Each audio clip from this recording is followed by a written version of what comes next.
GGG has finally done it. It's happening. It's going to be Boat League. People have been wondering what huge thing GGG has had in plan for what's probably going to be the final league before Path of Exile 2 early access becomes available later on in the year, and it looks like they really are just going to give people what we've wanted for a long time, boats.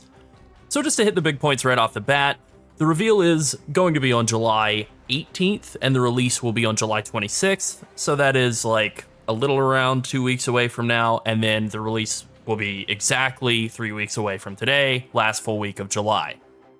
Alright, I'm going to talk about this brief little teaser and kind of give some conjecture as to what I think this league could be about and what I hope it will be like mechanically, but first, don't forget to like and subscribe. Okay, before I jump into the trailer, let's just kind of set the stage properly here. Necropolis League was, I think, a meaningful disappointment. I liked aspects of it. I don't hate the game, certainly, I love it, but there were definitely a lot of things that people were unhappy about. I made a video recapping the league, kind of my complaints about it. I just watched Mathel's video about it last night, and I think his thoughts mirrored my own pretty well, but one point he made that I thought was really good, and I kind of glossed over, was the delayed gratification of the league. Everyone hates delayed gratification, but PoE players are kind of at another level in terms of wanting rewards now. Necropolis League was all about delayed gratification, whether it was through fishing for rewards from map mechanics or the incredible amount of farming you had to do to set up a single Necropolis craft, and my overwhelming expectation has been that the next league would be a much more immediately rewarding league mechanic. We've had really good mechanics in the past that were immediately rewarding, like Heist, Sentinel, and of course Affliction League, and my expectation was something like those. There's also an expectation that this would be the final PoE 1 league before PoE 2 early access is made available, unless that happens in like December, which would mean that this league would probably run a little long, at least 4 months, but maybe more like 5 or 6.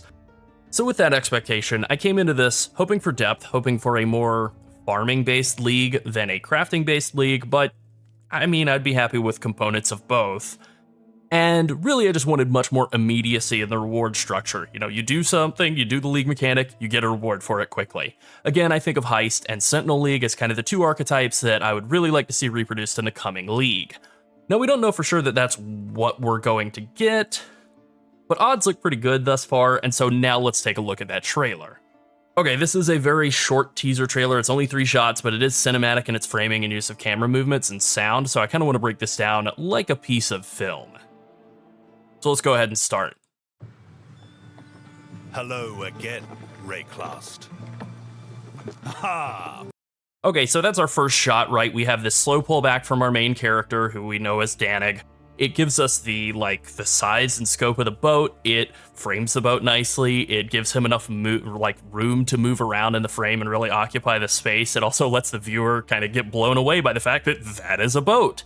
We can see Tujen and Rog right behind Danig, to his right and left, as though he was speaking with him before walking down to the dock. And the animation in this brief pair of shots, I think is really, really good. If I just mute it and just look at it, I think this is really impressive animation here. I am very I'm kind of blown away by the subtle movements of him kind of spinning around, swaggering down the gangplank, and then the way he steps off kind of to the side, and there's a big bounce as he steps off. It just looks really good. It's seamless, and it represents a really big step forward for GGG in terms of their visual storytelling. This is the kind of thing that you can very easily just gloss over when you're trying to zoom through a game. But these small details are really what give a game a sense of polish. Even just the tiny details, right here, the boat and the gangplank kind of swaying in the background gently with the waves as the dock remains stationary. These are the important little pieces of reality that are embedded into the visual language of a game that really make its world and its story more real.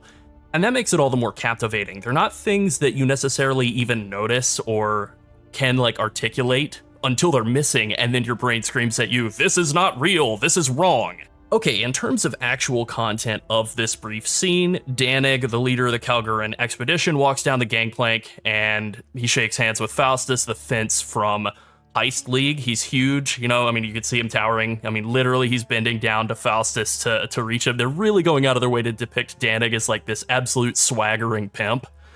And on the other hand, Faustus is kind of like a frail old man. He's like 5'5" and definitely a big nerd. I mean, he's got white hair. He's wearing a tricorn. We can even see as they reach out to greet each other here, Danig is initiating the handshake, going in with one hand, 2 power moves at the same time, and Faustus is reciprocating with the two-handed, the weak two-handed shake and looking away. Just, really kind of nailing down the power dynamics between these two characters. They're basically doing the Virgin Chad meme with these two characters here. Now, we already know these two characters, but even if we didn't, I think just this little bit of visual storytelling kind of makes it easy to read what their roles are going to be in the coming mechanic. Danig is clearly going to be the leader. He'll give us jobs to do, and Faustus is this, basically going to be the reward. He'll give us money for having done stuff. Since this is a combination of expedition NPC here and heist NPC here, I think it's safe to assume we're probably going to do some kind of exploration and hunting for artifacts as well. Probably not archaeological digs, though. I think we've kind of already done that with Expedition.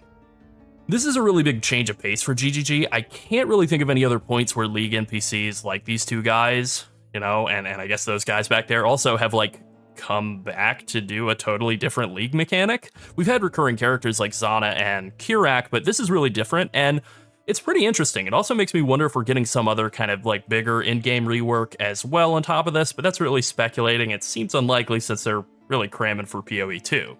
All right, I'm gonna let the shot run through this cut here and then kind of look into the background, because this is stuff that we've never really seen before, so let's just go ahead and take a look here. Faustus, it'll be a pleasure doing... Virgin Chad meme again, but then also, if you look off into the background, you've got livestock and green rolling hills and what is very clearly a farmhouse and windmills and fences and stuff. This is not anything we've ever seen in Rayclast or Oriath before, but as we got from the very first line of the video, Danig says, Rayclast, it's good to be back, or what? That's not what he says. He says the word Rayclast. So clearly we are in Rayclast. We're just in a part of Rayclast that we have never seen before. So I think that's pretty cool. I'm guessing that we're probably going to be getting some map tile sets that are being exported back from Path of Exile 2, maybe some new artwork or just some new areas that are totally new to us, and I'm really excited about that as well. Business. All right, now I'm just gonna let this roll through to the final shot here. It's pretty basic. There's no dialogue during this. The final shot just contains this important League reveal and release info, but it is also atop a background of water. And just to turn it down a little bit, the camera is kind of moving, after the, if we just look at the camera movement speed here, it only takes 20 seconds, nice, very slow backward movement, kind of establishing shot. Very slow pull in on these two dudes, and then we have a pretty quick moving camera here to indicate that we're going to go on an adventure, and I think that really ties in with the music as well. We have this very heroic, inspiring sting of music. I really don't want to shortchange Camille and the audio team on this. They've really done a great job, I think, of setting the tone, which is that this is going to be a fun, exciting League rather than a spooky, creepy League like we've had for the last several. All right, let's hear that music and then get to the final shot where it will then build to a peak and then cut to black.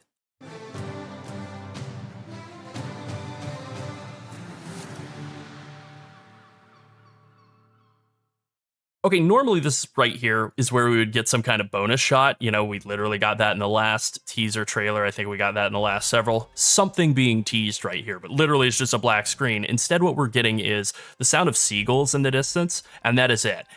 And so I actually do have something to take away from the deliberate use of just nothingness, just the sound of seagulls. And I think it's that they're actually committing to this being a boat league. I think they are literally saying to us, this is not a bait and switch. This is real. There is a boat. There are seagulls. There is the ocean. Boat league is real. You're going to be an explorer. It's happening. Get excited for it.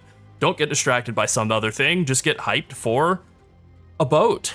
So I am. All right, that's it. Thanks for watching. Bye.